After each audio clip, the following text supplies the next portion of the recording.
perkenalkan saya Angela Jocelyn, mahasiswi aktif Universitas Bunda Mulia semester 4 dengan NIM 1919042 kelas 4 PHP 2. Pada kesempatan ini saya bersama rekan-rekan saya akan membahas tentang implementasi Green Hotel Management di Hotel Borobudur, Jakarta.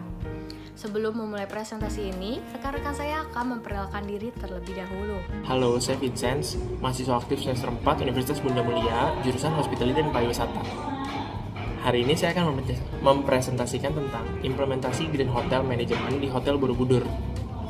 Halo, nama saya Yesi Novia dengan NIM 19190039. Halo, nama saya Christian Hyudi dengan NIM 191900046.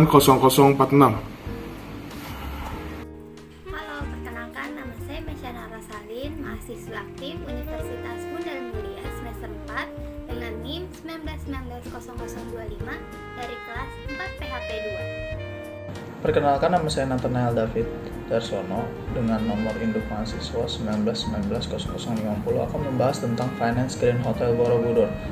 Nama saya Yohana Magdalena dengan NIM 1919056. Materi yang akan kita bahas pada kesempatan ini adalah latar belakang Hotel Borobudur Jakarta, responsible marketing, responsible consumers, sustainable supply chain and green financing, and last is CSR atau corporate social responsibility.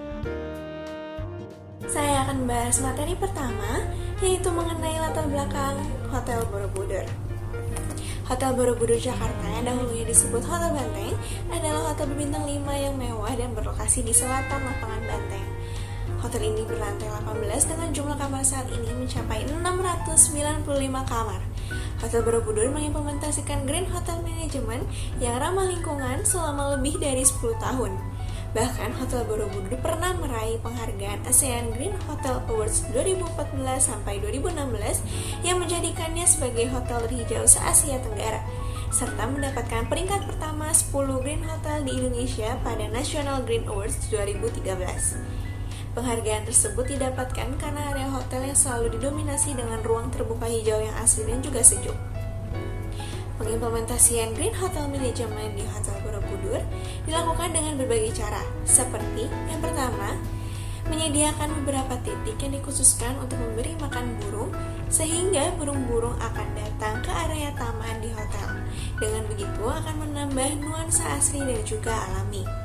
Yang kedua, membuat rumah kupu-kupu sebagai tempat penangkaran kupu-kupu yang akan diterbangkan di taman atau juga kolam ikan. Yang ketiga, Hotel Borobudur memanfaatkan sistem water recycling, yaitu menggunakan limbah air untuk didaur ulang, lalu digunakan kembali, dan juga saat ini Hotel Borobudur mampu menghasilkan 400 meter kubik per hari dari yang sebelumnya hanya 300 meter kubik. Kemudian, Hotel Borobudur menghemat air dengan menggunakan flash water saving yang mampu menghasilkan tekanan air lebih kencang dengan penggunaan air yang lebih sedikit, sehingga akan lebih hemat air. Kemudian, Hotel Borobudur juga telah menggunakan televisi dan lampu LED yang lebih ramah lingkungan untuk menghemat listrik. Hotel Borobudur juga menjaga lingkungan dengan melakukan proses pengelolaan sampah makanan dengan menggunakan sistem composting sehingga dapat digunakan menjadi pupuk tanaman. Oleh karena itulah, Hotel Borobudur menjadi salah satu contoh hotel yang mengimplementasikan Green Hotel Management. Selanjutnya saya akan membahas mengenai responsible marketing atau pemasaran yang bertanggung jawab. Dalam menjalankan usaha, terutama di bidang perhotelan, tentunya harus melakukan pemasaran agar hotel dikenal oleh banyak wisatawan dan tamu pun tertarik untuk menginap di hotel. Namun, dalam pemasaran ini juga harus dilakukan secara bertanggung jawab agar mengurangi resiko-resiko yang tidak diinginkan dan tetap menjaga lingkungan.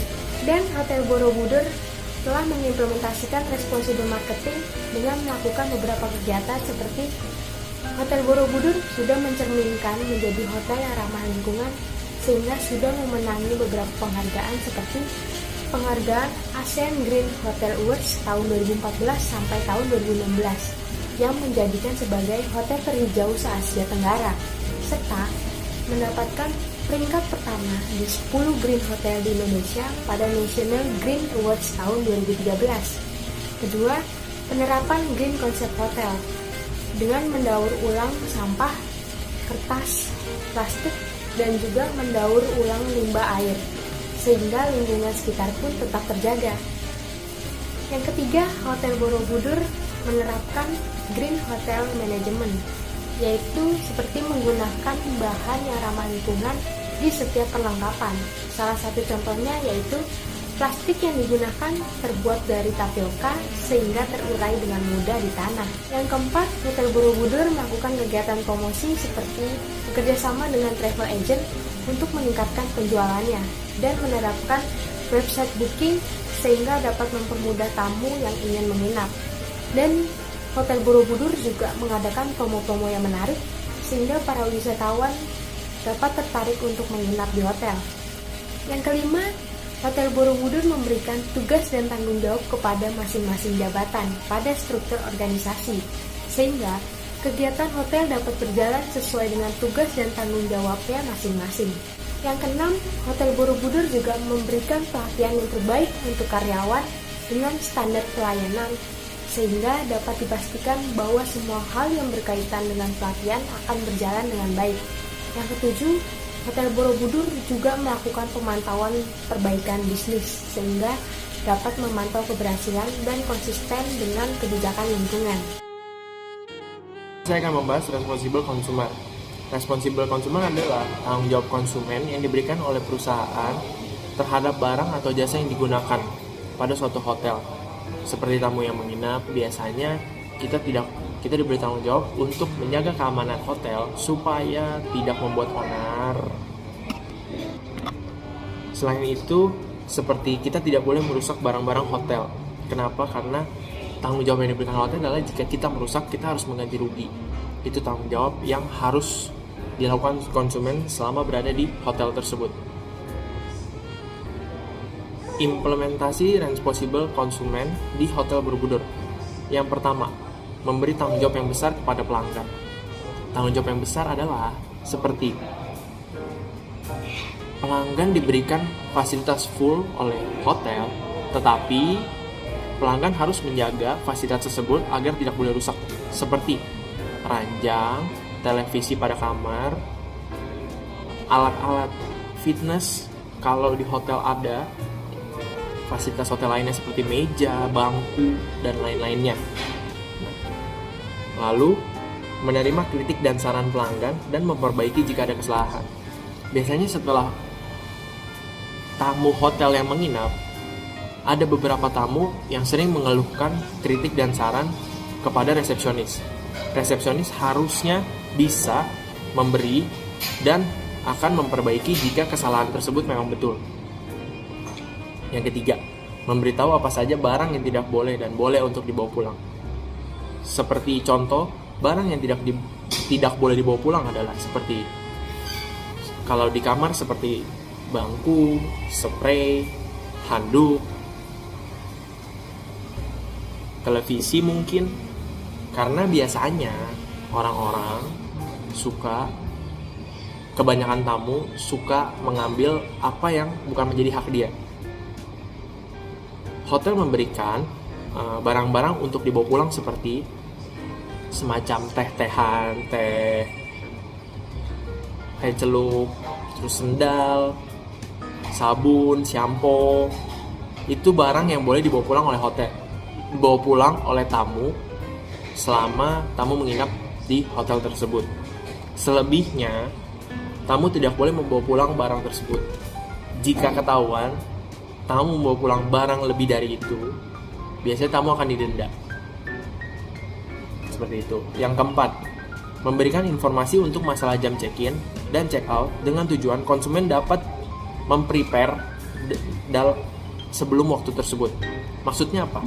Seperti kita memberitahu rata-rata hotel itu check-in itu setelah jam 12 atau sampai jam 3 itu waktu check-in, atau itu untuk reservasi, atau jika orangnya datang langsung bisa langsung check-in jika kamar tersedia. Dan untuk check-out biasanya ada di jam 12 siang. Kenapa? Karena kita memberitahu jam check-out tersebut dari jam 10 atau jam 11. setiap 1 jam sekali diingatkan supaya kamu dapat memprepare, bukan untuk niat mengusir, tapi kamu memprepare supaya barang-barang dia tidak ada yang tertinggal setelah check out dari hotel. Karena jika barangnya tertinggal seperti handphone, jam tangan, itu bukan tanggung jawab hotel, karena yang membersihkan adalah cleaning service tersebut, housekeeping. Tapi kita tidak tahu housekeeping tersebut menemukan barangnya atau tidak. Jika tidak, ya sudah, karena itu bukan tanggung jawab hotel, melainkan itu tanggung jawab yang diberikan hotel kepada pengguna hotel supaya untuk mengingat barang-barang apapun, makanya diberikan peringatan check out jam segini, check out jam segini, check out jam segini. Seperti itu. Yang selanjutnya, memberikan jasa terbaik kepada pelanggan mulai dari servis dan lain-lain. Seperti kayak jika tamu breakfast, melayani dengan sepenuh hati, dengan ramah, dengan senyuman, resepsionis, menerima tamu, melakukan check-in, check-out bersama tamu, tetap dengan ramah, senyum, dan dengan nada yang santun, seperti itu. Selanjutnya, memberikan kebebasan kepada konsumen tentang apa yang diinginkan di hotel tersebut selama tidak melanggar hukum. Ya, contohnya seperti ini adalah kebanyakan tamu hotel datang ke hotel tidak hanya untuk menginap. Biasanya kebanyakan kalau untuk petinggi-petinggi perusahaan biasanya melakukan meeting di hotel, di restoran hotel, atau menyewa ballroom hotel untuk kepentingan tersebut. Seperti orang menyewa ballroom untuk resepsi pernikahan, atau untuk acara ulang tahun, atau untuk acara perusahaan. Kebebasan tersebut diberikan kepada konsumen untuk masuk ke hotel selama tidak melanggar hukum. Seperti yang tadi, untuk kebebasan untuk membuka acara, dan itu harus mendapat persetujuan dari hotel, dan pastinya hotel menentukan harga, karena emang hotel itu biasanya bisa menjadi tempat untuk resepsi, untuk makan-makan ulang tahun, atau untuk acara-acara lainnya. Dan untuk kamar hotel tersebut biasanya untuk check-in, kebanyakan hotel besar harus menggunakan ID card berupa KTP untuk check-in, bahwa orang tersebut berusia di atas 17 tahun ke atas, agar tidak terjadi hal-hal yang tidak diinginkan, supaya nama hotel tersebut tetap baik. Seperti itu. Contoh lainnya seperti kita mungkin datang ke hotel untuk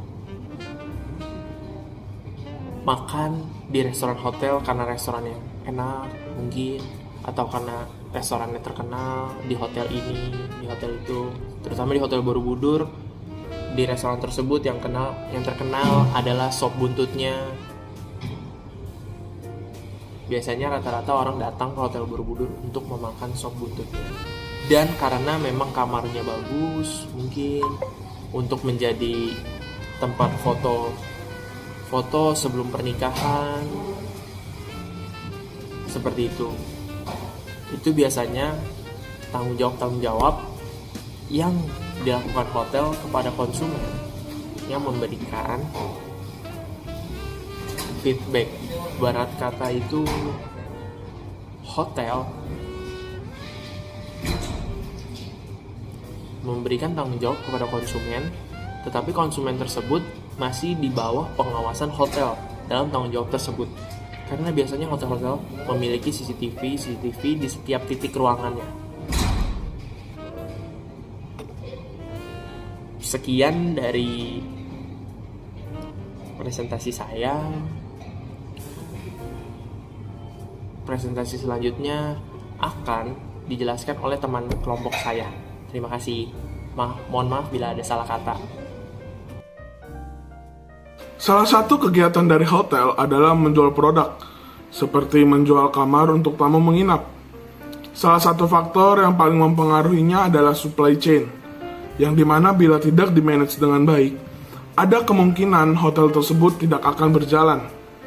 Secara umum, supply chain management adalah suatu rangkaian aktivitas yang dijalankan mulai dari perencanaan, pengendalian, pengimplementasian, jalannya arus produk itu sendiri, hingga kepada konsumen. Tujuan utama dari supply chain adalah untuk menyeimbangkan setiap permintaan dengan bahan baku yang ada. Ada pula manfaat dari supply chain yang terbentuk dengan baik, yaitu 1. Menjaga hubungan antara partner bisnis. Kerjasama merupakan kunci keberhasilan untuk meningkatkan omset penjualan suatu produk, di mana relasi yang didapatkan akan semakin meningkat dengan perusahaan rekanan. Yang kedua, menjaga kepuasan dari customer. Menjaga dan meningkatkan kepuasan dari customer merupakan kunci meningkatkan supply chain management. Dengan adanya manajemen yang baik, maka dapat meningkatkan kemungkinan untuk pelanggan dapat kembali memesan produk yang ditawarkan. 3. Mencapai efisiensi biaya pada seluruh tahapan. Hotel dapat menghemat pengeluaran seminimal mungkin, sehingga pengeluarannya dapat dialihkan dengan kebutuhan yang lebih penting, seperti biaya promosi, mungkin ada renovasi, dan lain-lain. 4. Memenangkan persaingan pasar. Dengan penerapan sistem informasi yang tepat, maka dapat mendukung kualitas dan produk perusahaan menjadi lebih baik lagi. Hal tersebut dapat dikerjakan jika rantai pasokan menyediakan kebutuhan produk yang murah, yang bervariasi, dan berkualitas. Ada pula kebijakan yang berkelanjutan adalah bagian yang terpenting dari mengelola satu perusahaan, seperti hotel. Dampak lingkungan langsung dari hotel. Hotel Borobudur Jakarta menjadi salah satu yang pernah mendapatkan penghargaan Green Hotel pada tahun 2014-2016. Hal yang dilakukan adalah memilih SDM di sekitar lingkungan hotel tersebut. Ada juga yang dilakukan oleh Hotel Borobudur Jakarta adalah melakukan pelatihan terhadap UMKM yang ada tentang hal-hal yang dapat bermanfaat untuk penduduk-penduduk di sekitarnya. Dan juga melakukan penghijauan di sekitar hotel yang menjadikan Borobudur menjadi hotel terhijau, bukan hanya di Indonesia, tetapi se-Asia Tenggara. Karena ada kekhawatiran global yang berkembang tentang kemampuan lingkungan dan sumber daya bumi untuk menopang perluasan kegiatan ekonomi yang berkelanjutan, termasuk dari perluasan dan ledakan industri perhotelan dan pariwisata, masalah keberlanjutan dan lingkungan telah menjadi masalah paling kritis yang dihadapi banyak industri serta industri perhotelan. Oleh karena itu, pembangunan berkelanjutan termasuk pembangunan lingkungan binaan yang lebih berkelanjutan telah menjadi prioritas penting dan tantangan paling nyata. Para pelaku bisnis perhotelan semakin sadar bahwa lingkungan dan perlindungannya sangat penting untuk pengembangan dan kinerja industri hotel. Hotel Borobudur membagi fokus utama dalam pengembangan program hijau menjadi 10 elemen Eco Hotel Borobudur Jakarta, yang berarti ada 10 fokus. Program ini merupakan perangkat dasar yang secara khusus dirancang untuk menerapkan kebijakan hotel hijau di dalam hotel dan selalu berkembang sepanjang waktu. Menanggapi pernyataan dan fokus perusahaan di atas, tim Eco Hotel dibentuk sebanyak 22 karyawan bertanggung jawab, terdiri dari 20 karyawan dan 1 manajer Eco Hotel yang bertanggung jawab langsung kepada manajer umum sebagai penasehat. Ke-20 karyawan tersebut berada pada struktur organisasi koordinasi, artinya hanya Eco Hotel Manager yang menduduki posisi fix, sedangkan yang lainnya dipasok dari departemen yang lebih luas dengan persyaratan minimal dari level supervisor. Tujuan utama tim ini adalah untuk memulai proyek dan membantu operasi serta mendukung semua operasi yang terkait dengan program hotel hijau. Eco Hotel Manager diangkat oleh Hotel General Manager tanpa jangka waktu tertentu, bisa sepanjang tahun, 2 tahun, atau bahkan 3 tahun seperti kondisi aktual saat ini. Manajer Eco Hotel juga memegang posisi yang sama sebagai manajer keamanan pangan dan dia menjadi duta utama untuk semua program ramah lingkungan. Karena dia harus menjamin bahwa prinsip yang dihasilkan dari semua detail program dihormati dan diterapkan dengan benar. Tim Eco Hotel melakukan pertemuan setiap bulan untuk memastikan koordinasi berjalan lancar. Karena tim Eco Hotel bukan merupakan departemen yang terintegrasi, maka tidak ada alokasi anggaran khusus. Sebaliknya, setiap fokus di 10 elemen Eko Hotel Borobudur sejalan dengan departemen hotel masing-masing, sehingga anggaran akan dialokasikan untuk departemen tersebut. Misalnya, fokus nomor 3, masyarakat sekitar, warisan budaya, dan tanggung jawab sosial, akan dialokasikan ke Departemen Sumber Daya Manusia. Fokus nomor 4 yaitu manajemen pembelian dan pasokan ke Departemen Pembelian. Fokus nomor 6 yaitu manajemen energi. Dan nomor 7 pengelolaan air ke Departemen Teknik. Inilah cara tim Eko Hotel mendapatkan dana untuk menjalankan program. Dalam hal anggaran melebihi anggaran, maka akan dialokasikan pada periode berikutnya berturut-turut. Tim Eko Hotel dan pengembangan program hijau di Hotel Borobudur tidak hanya ditulis di atas kertas, tetapi memang telah diterapkan dengan baik, terkoordinasi dengan baik, bahkan hingga saat ini dan seterusnya. Itu sebenarnya membangun, namun sampai saat ini tim Eko Hotel masih mencoba untuk mencari tahu sistem hukuman dan penghargaan yang paling tepat untuk setiap departemen yang gagal melakukan praktik hijaunya. Program hotel ramah lingkungan menggunakan PDCA, yaitu Plan, Do, Check, Act untuk operasinya. Rencana mengidentifikasikan aspek dan dampak dengan menerapkan tujuan dan sasaran, menetapkan baseline, dokumentasi dan catatan, melakukan, menerapkan termasuk pelatihan dan langkah-langkah pengadilan operasional, menentukan strategi, memeriksa, menilai hasil pengukuran dan melaporkan kepada pengambil keputusan, tinjauan manajemen, pemantauan analisis, audit internal, bertindak untuk memutuskan perubahan yang diperlukan untuk meningkatkan proses perbaikan, terus-menerus mengidentifikasikan penghalang, menetapkan celah masa depan, tujuan strategis baru, pengoptimalan, pelaksanaan program akan dipantau secara berkesinambungan, secara berkala. Manajer Eko Hotel menunjukkan seluruh program yang dilaksanakan untuk dibandingkan dengan hasil tahun sebelumnya yang berfungsi sebagai alat manajemen serta sistem pelaporan. 10 elemen Eko Hotel Borobudur Jakarta dalam praktiknya hotel berkomitmen untuk 10 fokus seperti yang dijelaskan, yaitu kebijakan, organisasi dan manajemen yang sesuai, manajemen hubungan pelanggan, masyarakat sekitar, warisan dan budaya, pembelian dan manajemen pasokan, manajemen bahan berbahaya, manajemen energi, pengelolaan air, manajemen udara dan kebisingan, penanganan limbah, manajemen keselamatan, dan yang terakhir adalah manajemen keselamatan.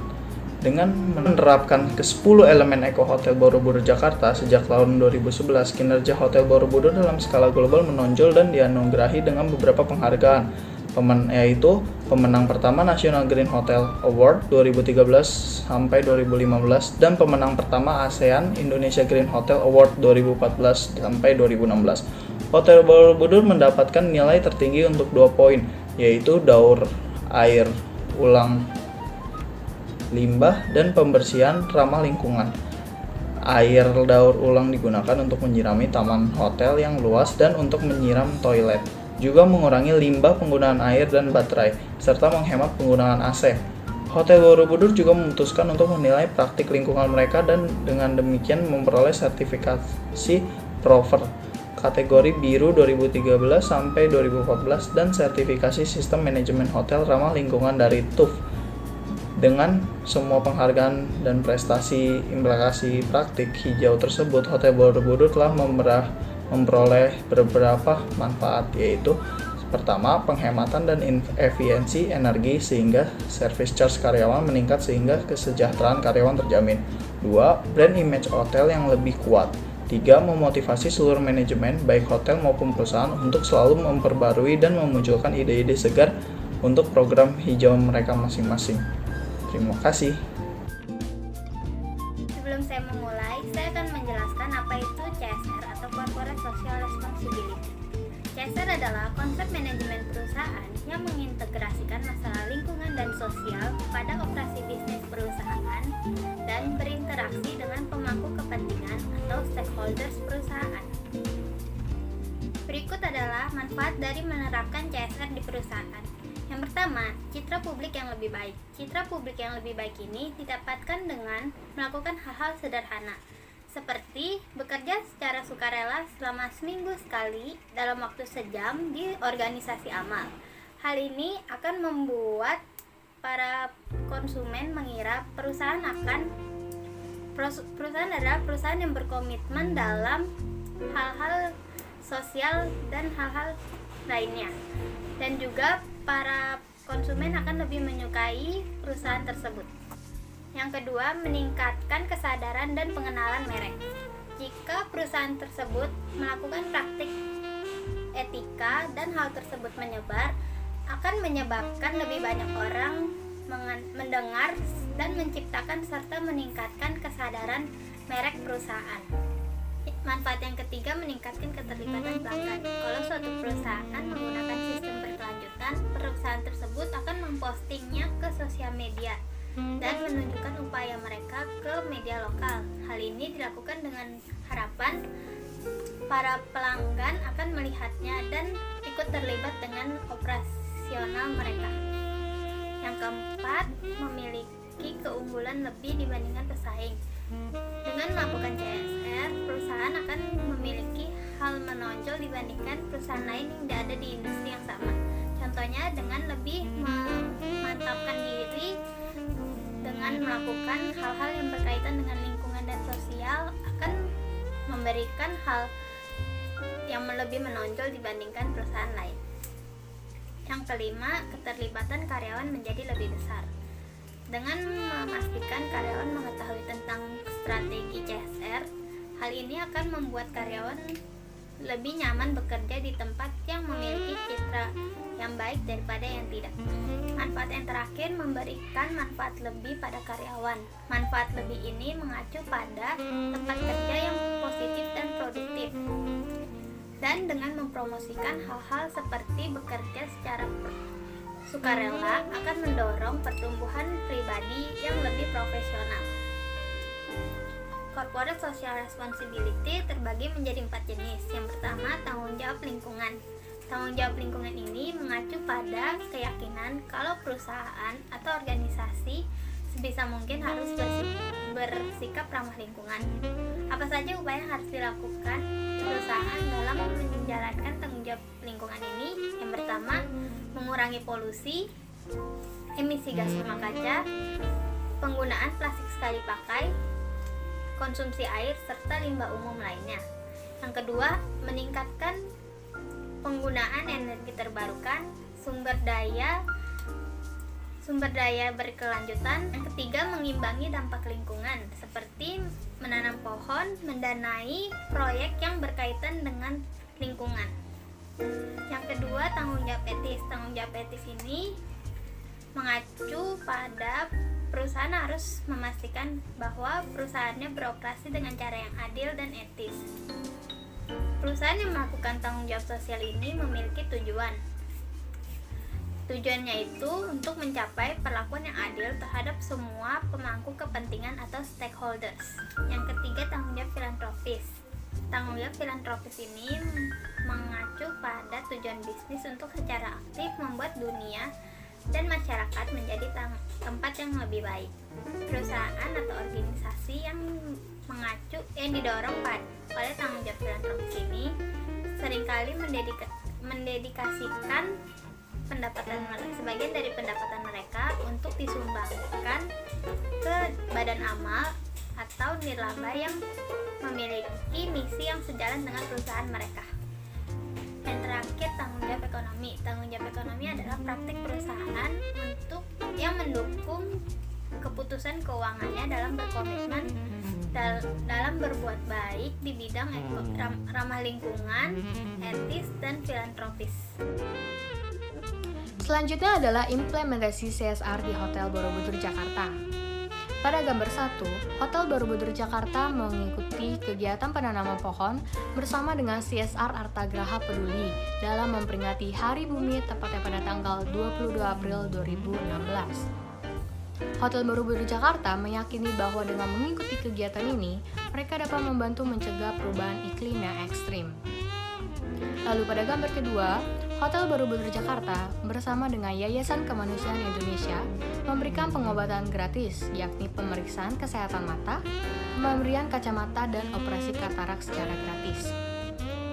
Pada gambar ketiga, Hotel Borobudur Jakarta membuat replika bangunan hotel dari adonan gula dalam memperingati HUT yang ke-42, tepatnya pada tanggal 23 Maret 2016. Pemilihan konsep ini dimaksud dengan tujuan memperlihatkan kepada seluruh tamu bahwa bangunan Hotel Borobudur Jakarta masih sangat terjaga dan terpelihara meski sudah berusia 42 tahun. Gambar keempat, Hotel Borobudur memberikan bantuan bencana alam untuk Lombok.